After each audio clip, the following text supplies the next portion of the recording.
If you made more money, would your kids be smarter? Well, not according to this paper. I'll summarize their experiment and tell you what they found. The experimenters get 1,000 low-income children, no siblings. These are all children from separate mothers.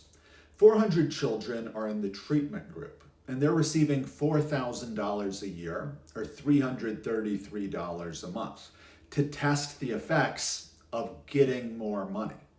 600 children are in the active control group. They're receiving just $20 a month. This is an active control because it's nearly nothing, but it's active. It's just enough intervention to keep the children and their parents participating in the experiment.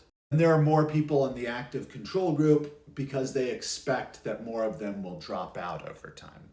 Children were enrolled at birth, and after 4 years of receiving their cash gift, the authors give the children an array of cognitive tests. So here in Supplemental Table 3, we're seeing the results for RoPVT. That's a vocabulary test. MEFS is a test involving sorting shapes by color and size. It's meant to test executive function. Child Behavior Checklist is a survey given to the parents asking them about developmental disorders or behavioral problems that their children might have. Resting brain activity, the authors used an EEG to measure the children's brain. And here we see the results from the high cash gift group. These are children receiving $333 a month compared to the low cash gift group, children receiving just $20 a month. And the takeaway we can see in these two columns is that there is no statistically significant difference between the two groups on any of the measures. The authors pre-registered their experiment, meaning before they conducted it, they wrote out what they thought would happen. They say that their review of the quasi-experimental literature led them to think that an intervention of their size, that is giving $333 a month to children, would lead to a 0.2 standard deviation difference in child outcomes on their tests. But they found no difference. Results in Table 3 show that none of the standardized measurements or maternal reports differed statistically between the high and low cash gift groups. Authors ask, why didn't this work? They say it's possible that the cash gift was just too small to affect the child's development. After all, there was a lot of inflation during their test period. On the other hand, even though the cash gift was small, $4,000 a year, $333 a month, it did represent 18% of the average mother's income. So it was a relatively large amount of money for the families under test. Another possibility is that it takes more than 4 years for the benefits of the cash transfers to show up. That strikes me as odd. You're imagining that giving people money will increase the cognitive capabilities of their children, but only after 4 years. So if you imagine a graph, their intelligence or whatever brain power is going to be the same and then suddenly diverge after a few years. I don't see why that would be at all.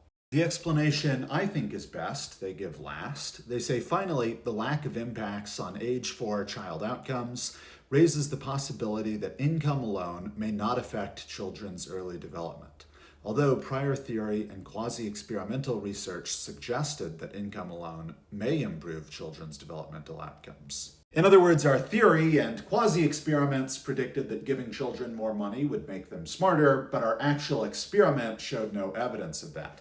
Although I noticed that here in the conclusion, they omit something they reference towards the start of the paper. When reviewing prior research, they mention, quote, only one randomized controlled trial evaluation has estimated the effects of a monthly unconditional cash transfer to mothers on their children's outcomes.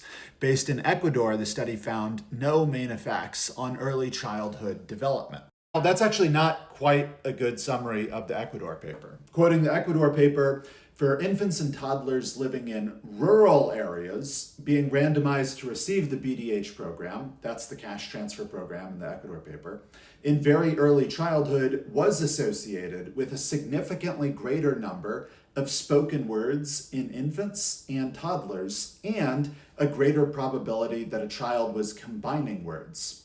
There were no significant effects on language for children in urban areas. Let me try to connect those dots. If you're incredibly poor, like low-income family in rural Ecuador poor, then money is going to make a significant difference to your child's cognitive development.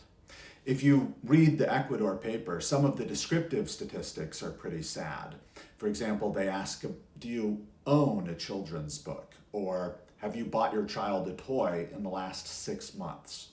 And the outcome variables that they're measuring in rural Ecuador are things like hemoglobin concentration in the blood, which is evidence of malnutrition. So in rural Ecuador, your children might not be getting enough food in order to develop to their full cognitive potential. And giving you a little bit more money there in rural Ecuador may push you over the line so that your children can develop to their full potential. But notice that by the time you get to urban Ecuador, to a low-income mother in urban Ecuador, then it seems like additional cash transfers don't have any benefit for you. Statistically significant benefit on your child's language development, per the Ecuador paper. So maybe money is not important to your child's cognitive development after you have enough money to make sure that your child is well fed and can develop to their cognitive potential. That's just my speculation. I thought this was a really interesting paper, and the experiment is going to continue for another 2 years. So we'll get to see if there's any effect from the cash transfer at age 6. I'm looking forward to seeing that update. Thanks for your time.